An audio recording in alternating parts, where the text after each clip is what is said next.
Hello everyone and welcome to a video where I will spoil the result of the game, or rather games, in front of everything else. I will spoil it before even showing you the moves, so for those of you who are not interested in that, skip 30 seconds and only then continue watching the video. Now, what is happening here? It is the best day in the life of Levon Aronian, as he defeated both Magnus Carlsen and Jan Nepomniachtchi in 2 consecutive rounds, and you guys started requesting it. I will show the game against Magnus and the end of the game against Nepo, as it's it's pretty much a snooze fest, but the end is very nice. So let's dive straight into it. And now, for those of you who skipped to this part, let's check out the game/games. So Magnus has the white pieces and he opens with pawn to b3. He goes for the Nimzovich-Larsen attack, or the cowboy opening as it's being called nowadays.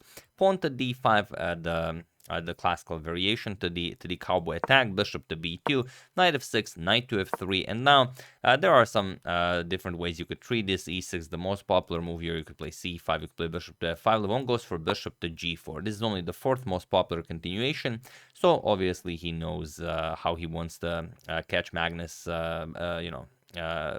by surprise.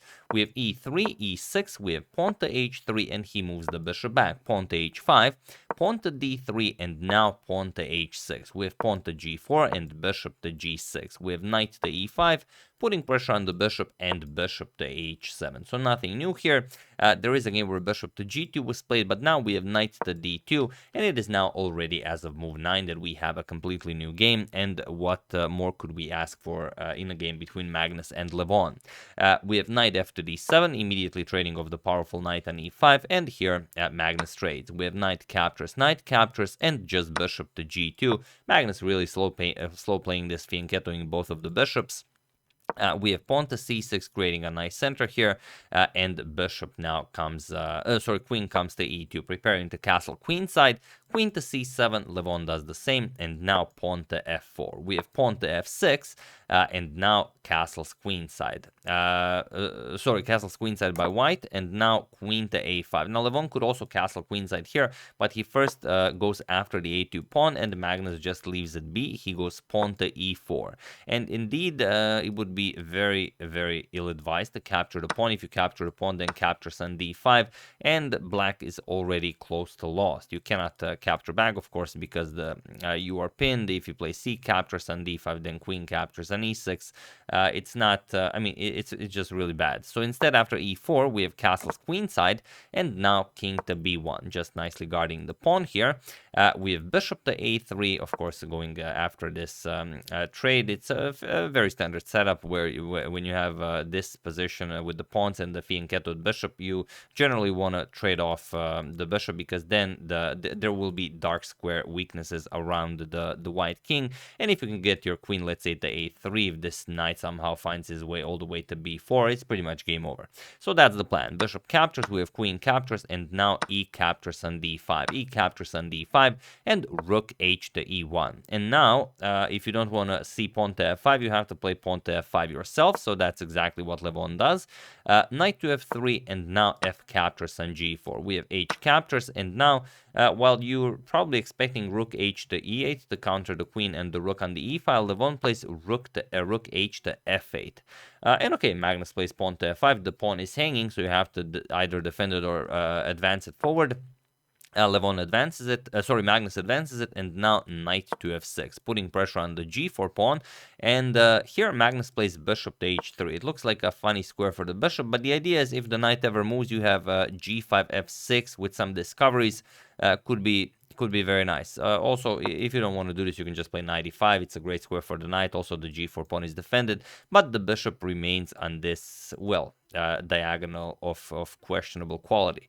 So instead, bishop to h3, and now pawn to d4. And this is a move you never want to see when you have this setup with your fianchettoed bishop traded off, because now you know the knight is coming to d5 to c3, and that's just game over.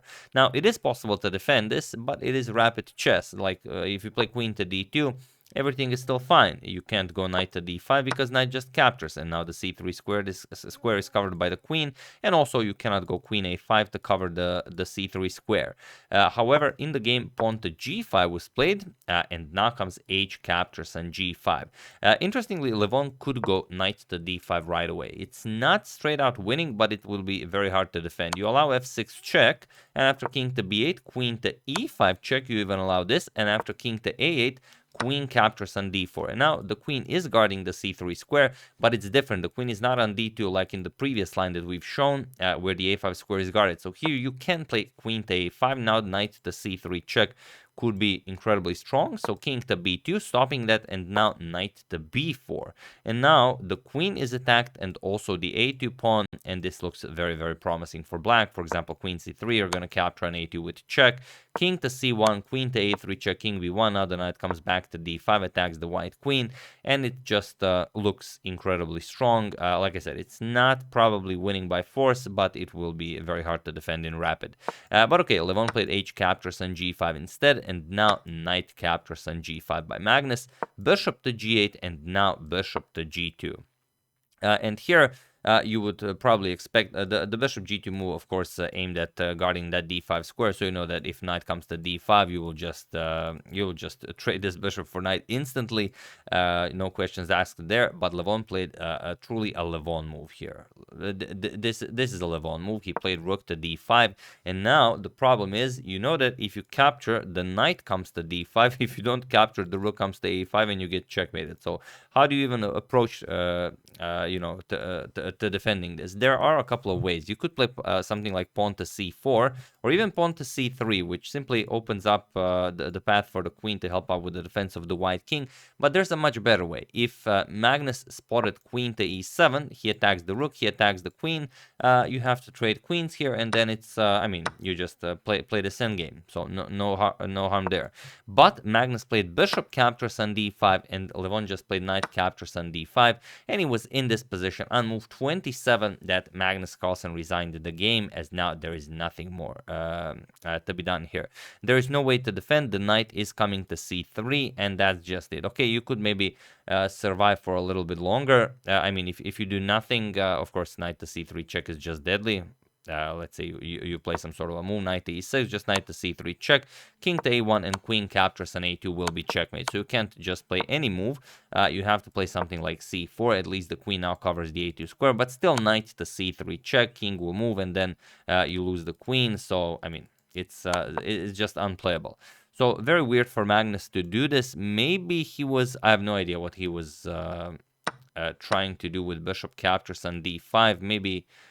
Yeah, I have no idea. It's just I'm guessing it's just a complete blind spot. A moment of of silliness. But what are you gonna do? He captured it, and after Levon captured back, Magnus resigned, and just a very nice victory for Levon Aronian. And they weren't even in time trouble. They had like over a minute on the clock, I think. But I don't want to trick you guys. I will check. So yeah, in the end, okay, Magnus had 28 seconds, Levon had 36 seconds, but it's still, for these guys, this is practically an eternity. So this is how Magnus defeated, Levon defeated Magnus Carlsen, and then in round 10, he played Jan Nepomniachtchi, and we are only going to show a part of that game. This is the part against Nepo, and this is the position here. Levon had the white pieces, and here, just to show you, here Levon played rook to c3. It's not the absolute best move, but it's, like I said, rapid chess. And Nepo played knight to b4, which blunders material here. Here, Levon just caught it with rook to b3. Now the knight is lost, or if you move the knight, the rook is lost. So the best you can do is to trade. Knight captures on c3, giving up the exchange. Rook captures on b5, and now you have to play out this endgame where you're up the exchange and up a pawn, and of course Levon is too strong a player not to win this. I will just show it. For example, king g4, king d2, knight to f2, rook captures on e5, now knight captures on g2. Nepo also created a pass pawn, but just bishop captures, pawn captures, and king to e2 is the only move that wins, but it's not a difficult one to spot because you are threatening promotion. So king to e2, Now knight to f4 with check, and of course you don't capture the pawn because knight to c3 wins the rook, so of course king to f1 was played. Now knight to d3 attacks the rook, rook to f5, and after knight captures on b2, king captures on f2. Now the passed pawn is of course completely winning. Knight to c4, we have rook to f8, and now king to g5. We have king to e2, king to g6, and now king to d3. Knight to e5 with check, king to d4, and he was in this position on move 75 that Yanni Pomnishi resigned the game, as there is nothing more to be done here. So really impressive stuff, beating not just Magnus but Magnus and Nepo in the same day in rapid time format. So as far as rapid time format goes, this is probably the best day in the life of Levon Aronian. And here you resign because, well, if you go up the board, doesn't really help. If you go down the board, the only square is pretty much g4. You can simply trade rook for knight, and that's it. Let's say king h5, captures, pawn to e5, and the pawn cannot be stopped. Of course, you will try it, but there is no way of doing it. King f6, you will approach the pawn here, and now you just advance the pawn and win the game easily. So yeah, after king to d4, Levon won another game. Nepo resigned, and that's how Levon defeated both Magnus and Nepo in the same day in rapid time format. Hope you enjoyed that story.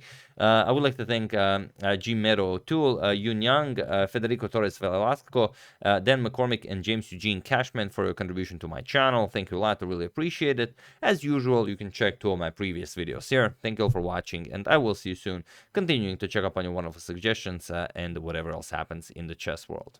So thank you all. I will see you soon, and have an excellent rest of your day. And as suggestions are coming in, I think I already know my next video. It's also from this tournament. I heard that Wei Yi played another, well, I'm not gonna say it's an immortal, but you guys are saying it's a really nice game, so probably that one is coming up next. See you soon.